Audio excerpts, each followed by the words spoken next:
उनकी स्क्रिप्ट्स जो हैं यूरोप में, जितनी हमारी स्क्रिप्ट की डाइवर्सिटी है, when I come to Telugu, I cannot follow a single letter.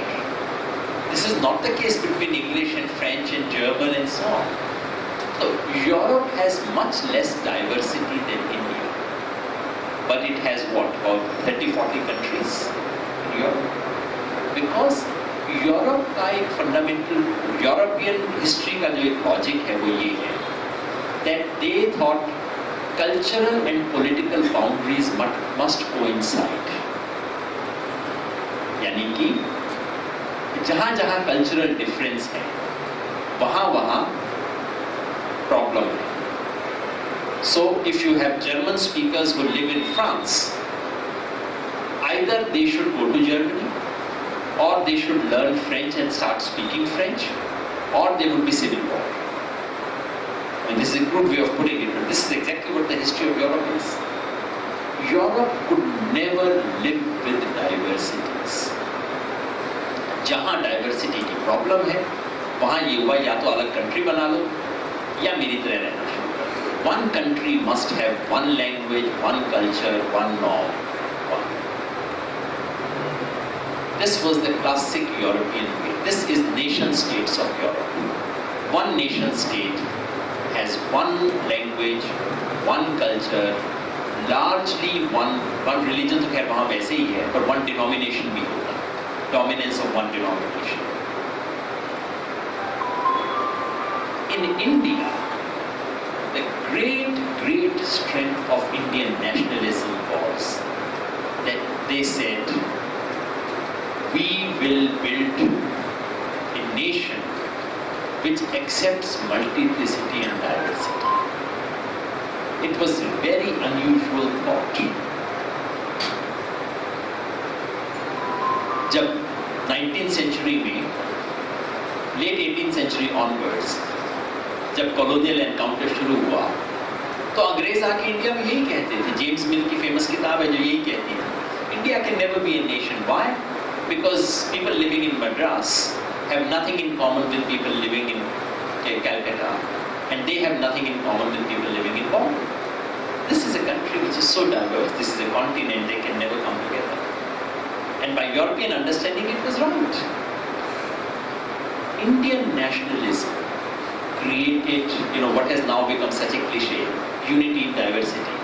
This was a very original thought. दुनिया में किसी ने नहीं किया.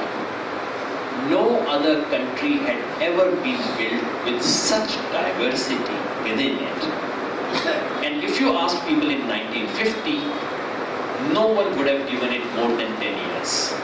अब तक कहते भी थे लोग कि बस नेहरू ने किसी तरह संभाल रखा है, 10-15 साल बाद ये खत्म हो जाएगा. किताबें लिखी गई थी, India was about to finish, India the most dangerous decade, किताबें लिखी गई थी, then India would disintegrate. But it did not. It is one of the most extraordinary facts of human history that India is still one single country. और वो क्यों है? Because we have an understanding of nationhood which accepts diversity. So the second idea of India is the idea that nation can be built in conditions of deep diversity. Unity can be built in conditions of deep diversity. Not by shunning diversity, but by welcoming it. पहले किसी ने नहीं किया. That is the second thing about India. And the third thing, which is the idea of India, is the idea of development. Now again, the idea of development did not originate in India at all. But one form of thinking about development happened in India. It was never realized in India. Let me also say, पहले दो के बारे में तो मैंने कहा ना, India में realized हुआ है. Third idea was never realized. But it was an ambition. What was that ambition? The ambition is of a development whose benefits reach the last person. और उसके लिए if we need to follow a path of development which is very different from the path followed in Europe, we are willing to take it. This is an idea which is very unusual. दुनिया भर में development का मतलब ये था, whatever was tried in Europe, you would do the same. Urbanization, industrialization, technological revolution, latest technology, you have to do all this. In India originated this idea that no, it began with someone like Gandhi. It has taken very, very different forms. But the idea that development, success of development should be measured not by growth, not by prosperity, but by what it does for the last person. और वो करने के लिए हमें Europe से अलग path लेना पड़ेगा. That altered the idea of alternative path of development. ये Okay, I took some time in explaining these three things. Now I'll go quickly over my analysis of Mr. Modi and what's happening now. Now my point, the point I now want to make is, Mr. Modi is an antithesis of all these three ideas. You find antithesis to each one of them all over the country. The uniqueness of Mr. Modi is that he is opposed to all the three. This is what makes him different from everyone else. But he is not the only person who is opposed to any of these ideas. Idea of democracy, democracy in conditions of diversity. What is the choice we have? Under Mr. Modi, अब तो clear होने लग गया धीरे-धीरे that this is a quiet, slow march to erasure of democratic norms and spirits, one by one. It's a very slow thing, दिखाई नहीं देगा. लेकिन ये जो emergency के बारे में debate हुई और अडवाणी ने भी जो बात कही, वो कहीं किसी deep चीज को reflect करती है. और वो क्या है कि democracy को challenge है.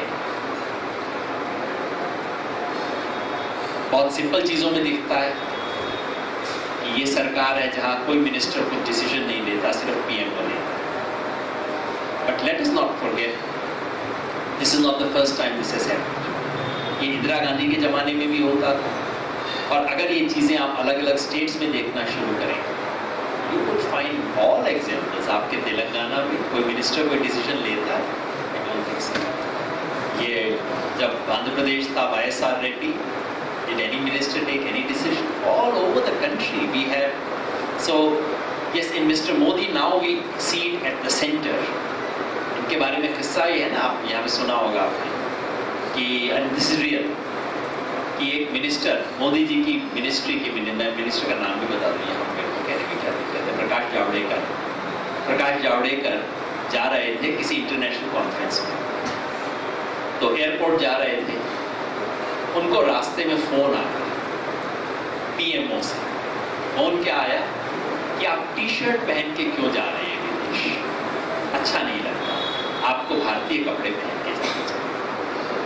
Now the important thing is not कि टी शर्ट पहनना चाहिए कि कुर्ता पहनना चाहिए. The important thing is कि पीएमओ इस पे निगाह रख रहा है कि कौन मिनिस्टर क्या कपड़ा पहन के एयरपोर्ट जा रहा है. ये मतलब सिचुएशन है इस वक्त. This is the importance of the story. Decision लेना तो दूर है, वो बेचारा कपड़ा नहीं पहन सकता अपनी मर्जी से. ये तो मतलब मिनिस्ट्री के लेवल पे है, वो छोटी चीज़ है. आप इंस्टीट्यूशंस को देखिए, एक एक करके institutional autonomy Erode.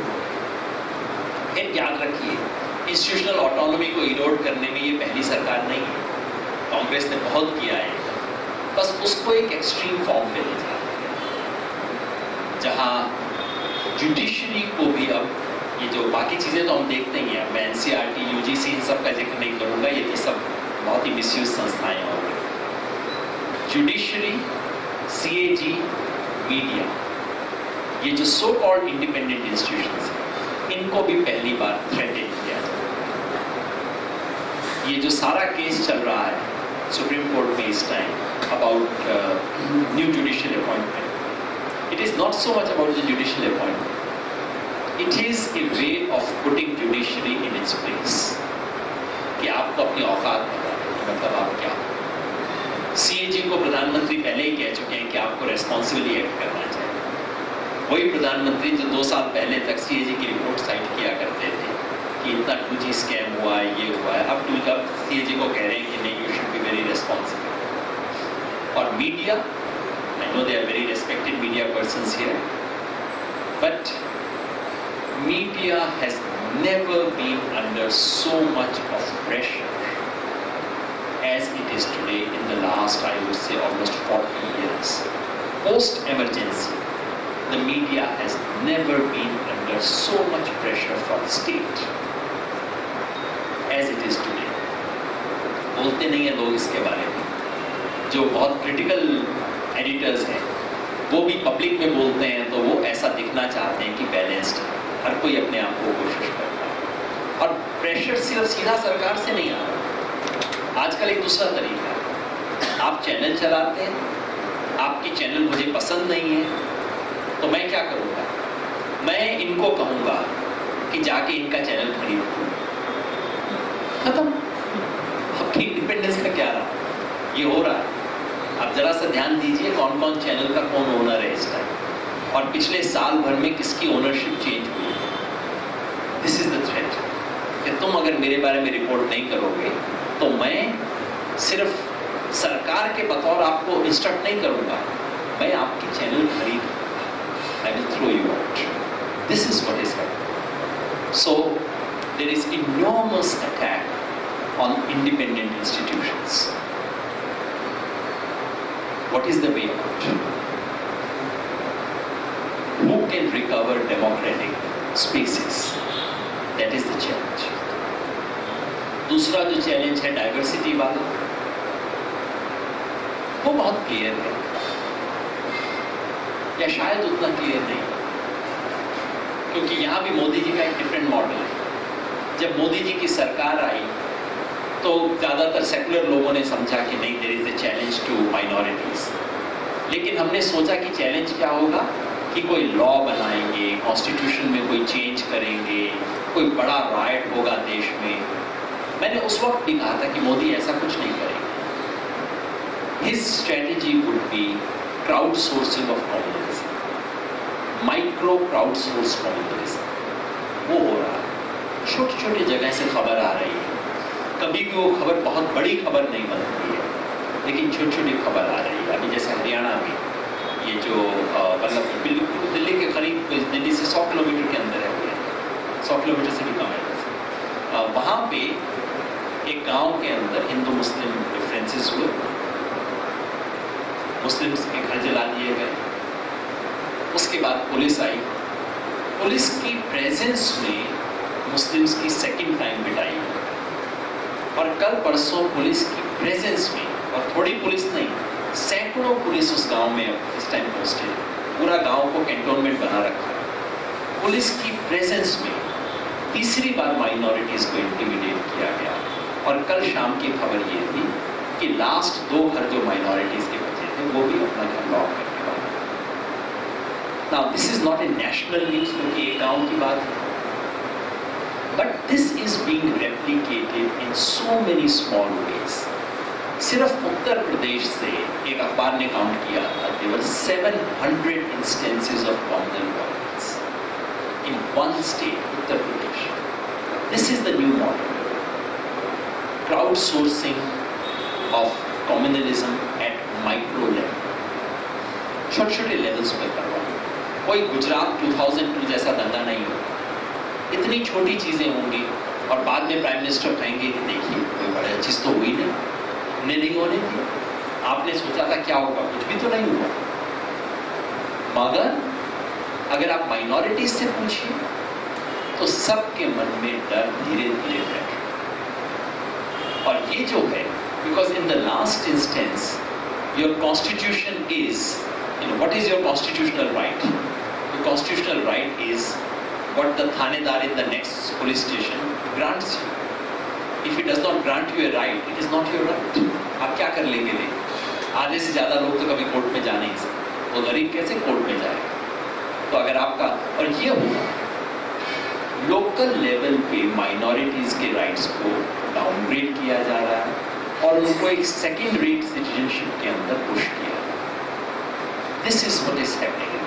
This is the challenge to the idea of diversity. And third, the idea of development. उसमें मुझे कुछ ज़्यादा कहने की ज़रूरत नहीं है. जो हम सब लोग देखते हैं, खबरें पढ़ रहे हैं, उसमें क्लियर है कि ये सरकार कांग्रेस से भी 2 कदम आगे बढ़ गई है. And this is, in the case of this government, it is growth at any cost, growth at all cost. Basically इस सरकार का पर्पज ये है कि बस ग्रोथ होना चाहिए. 6%, 7%, 8%. वो कैसे होगा? कुछ बड़े कॉर्पोरेट से. So basically it is corporate led, growth led by a few corporates, which is really the model being practiced by this government. ये पहले कांग्रेस ने भी किया था, मगर इतनी बेशर्मी से नहीं किया था. कांग्रेस जब करती थी तो उसमें कहीं एक मनरेगा भी आ जाता था, कहीं एक फॉरेस्ट राइट एक्ट भी आ जाता था, समथिंग टू बैलेंस इट. अब पहली बार it is a naked pursuit of corporate interest at the cost of everyone else.